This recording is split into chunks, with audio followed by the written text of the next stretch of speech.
Hi, and welcome. You're listening to the X22 Report. My name is Dave, and this is episode 1165A, and today's date is December 29th, 2016, and the title of the episode is The Central Banks Have Positioned the Economy to Collapse, which will usher in the reset.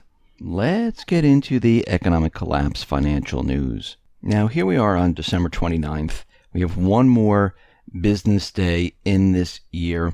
We see the market down a little bit once again, pretty much staying even, and we will have to see what happens tomorrow. Will the central bankers, will the Obama administration all of a sudden push the market over 20,000 right before the New Year's? That's what we're watching. I mean, they might do it, they might not do it.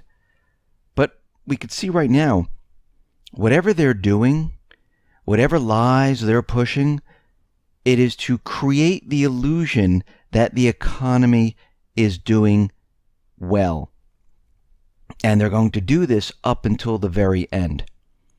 I mean, we see that Trump, he announced that Sprint will be bringing back about 5,000 jobs to the U.S.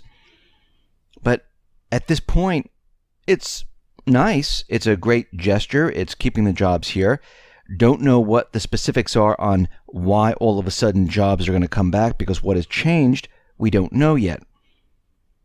But we can see right now, this is still not enough. It sounds good on the headlines. It sounds good when you're saying it. It sounds good for those people who aren't going to lose their jobs.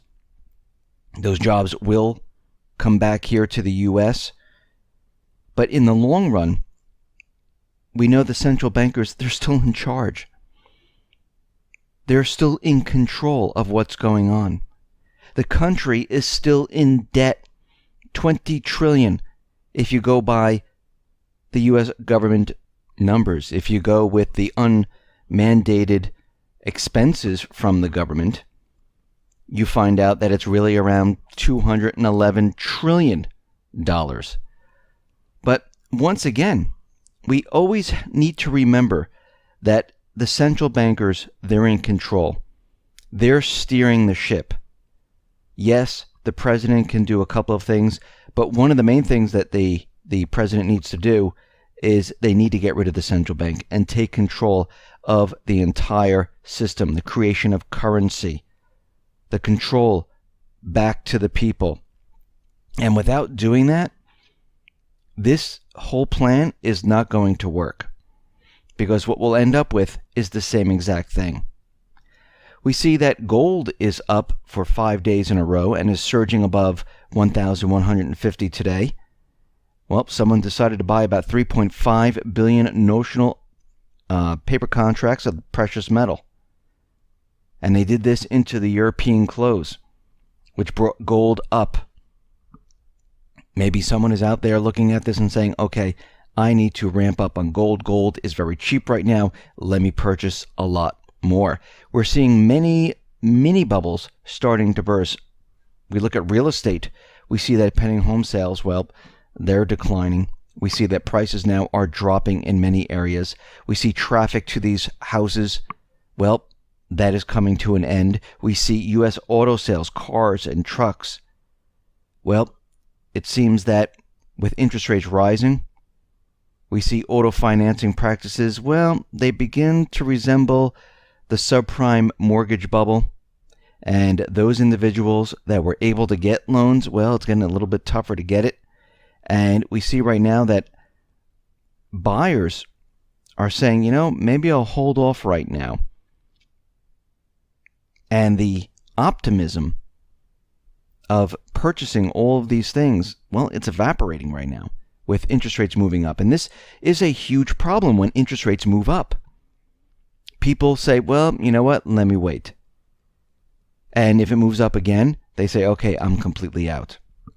Now, when we're looking at the real estate market, we definitely do see signs that we are in major trouble. Luxury real estate broker Olshan Realty, well, they have some bad news for New York's hedge fund managers looking to dump their luxury 5 million, 1,500 square foot places in New York City, because what we're seeing right now is that contracts for luxury co-ops they've collapsed 25% in 2016, while the average number of days that the apartments sat on the market surged by 31%. And what does this tell us? Well, it tells us that these bubbles are starting to burst. They're going to come down, and we're seeing signs of this already. And this is going to accelerate as we move into 2017. It's going to get worse and worse and worse. And if you notice, and if you go back a year, when we talked about how prices were coming down, how the traffic was starting to slow, back then you really couldn't see it. It was a little noticeable, but as we went through 2016, we saw signs of it.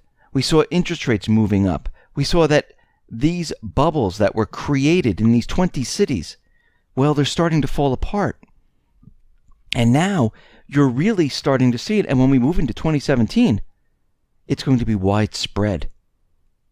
You won't be able to deny it anymore because you'll see it everywhere. We see out in Italy, things are a lot worse than everyone thought. The ECB is telling the Italian banks that they owe a lot more than just the 5 billion. They owe 8.8 billion in euros, because what they're seeing a bank run, and it's accelerating.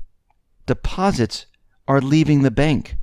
And of course, the reason for this is because people in Italy realize, we're in trouble here. And we see right now that most likely, very high probability that they're going to do bail-ins in Italy. You're going to see bail-ins in Germany. You're going to see bail-ins in France, all throughout Europe. Because what do they have left? Not much. So as we come to the close of 2016, we see that the central bankers, they have set up the economy to completely implode on itself without them being blamed.